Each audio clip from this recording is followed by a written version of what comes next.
গ্রামের নাম আগরবাঁধ।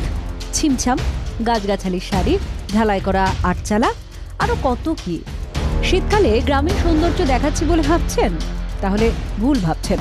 আসলে গ্রামের সহজ সৌন্দর্যের মাঝে দুর্নীতির কালোতে আলো ফেলার চেষ্টা করছি আমরা। প্রতিবেদনের ফোকাস, কিভাবে পাড়ায় সমাধানের নামে সরকারি খরচে যা ইচ্ছে তাই হচ্ছে, সেটাই তুলে ধরা।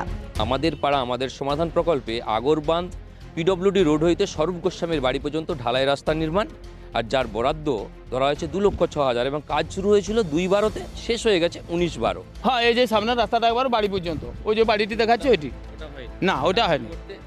তার পরিপক্ষে এইখানে ঢেলে দিয়েছে ওরা, বিডিও অফিসারে জানিয়েছি।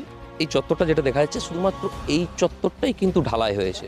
এই রাস্তাটা কিন্তু ঢালাই হওয়ার কথা ছিল, কিন্তু ঢালাই হয়েছে কতদূর? ঠিক এই বেদি অবধি। আমরা পাড়ায় সমাধানে আবেদন করেছিলাম যে যাতে আমাদের বাড়ি পর্যন্ত হয়, তখন এটা মঞ্জুরও হয়। কিন্তু এটা তো 16 আনা রাস্তা, তাহলে 16 আনা আপত্তি জানিয়েছে যে তারা এটা হয়তো ঢালাই করতে দেবে না, কিন্তু তারা আমার নাম দিয়েই ওই কাজটা এখানে ঢুকিয়ে নিয়েছে, কিন্তু আমাকে কোনো কিছু জানায়নি। যিনি কন্ট্রাক্ট নিয়েছিলেন তার বিরুদ্ধে যেমন এখানে অভিযোগ উঠছে, ঠিক পাশাপাশি স্থানীয় পঞ্চায়েতের বিরুদ্ধে অভিযোগ উঠছে যে কেন এই রাস্তাটা করা হলো না। 16 আনা সবাই থাকায় মানে বলেছে স্বরূপ গোস্বামীর নামটা দেওয়ার পরে আটচালাটাই ঢালাই হবে। মানে খাতায় কলমে এক আর বাস্তবে এক করিয়ে এটা কার fault? বলো গ্রামবাসী সবাই গ্রামবাসী মিলিত হয়ে করেছি। গড়বেতার আগরবাঁধে তাহলে অভিযোগ এক নয়, অজস্র। পাড়ায় সমাধান প্রকল্পে টাকা বরাদ্দ হলো, যিনি আবেদন করেছিলেন তার নাম করে প্রকল্প বাস্তবায়নের বোর্ডও ঝুলিয়ে দেওয়া হলো, কিন্তু রাস্তা হলো না, বরং ওই টাকায় আটচালা চৌহদ্দি ঢালাই হয়ে গেল।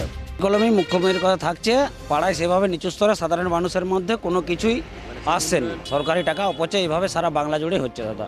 এনকোয়ারি করে দেখা গেছে যে ওই রাস্তার সংযোগস্থলে আটচালাটিকে ঢালাই করা হয়েছে, পরবর্তীকালে রাস্তাটি ঢালাই করা হয়।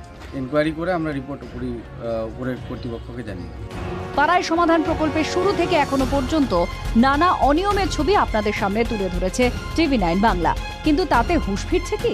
পশ্চিমবঙ্গের সব জায়গাতে একই অবস্থা। এটা পুরোপুরি আজকে রাস্তা খাওয়ার মধ্য দিয়ে তৃণমূল কংগ্রেস প্রমাণ করেছে। আর 2026-এ তৃণমূলের বিসর্জন হবে।